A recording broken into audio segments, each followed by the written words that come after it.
Hello guys and welcome here. So in this video we are going to talk about the find function inside of Microsoft Excel. So this function is pretty simple, and its goal is to locate one text string within a second text string.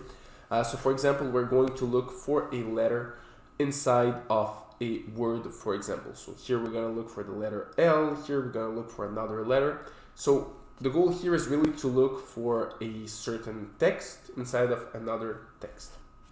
So this function contains basically two arguments, well actually three, but only two are required. So the first one is the find text.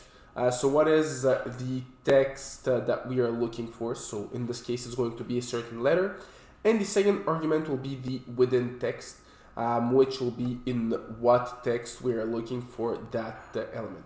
So let's write it down. So here, for example, the word is hello, and let's say we are looking for the letter L. So we're going to use the find function, and we want to look for our letter L.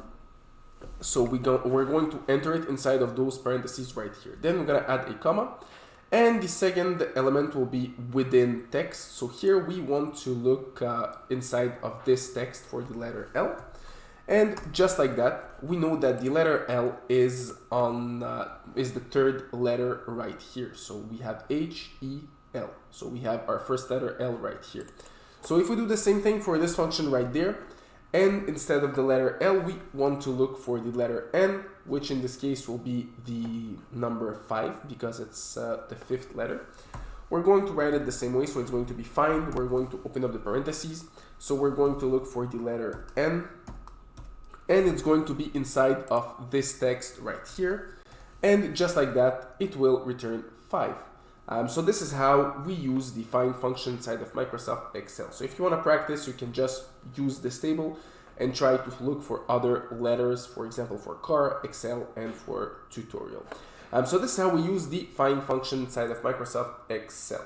So as always, if you want to learn more about Microsoft Excel, you can check out my online courses in the link down below. And if you like this video, don't forget to leave a like, to subscribe, and see another of my videos.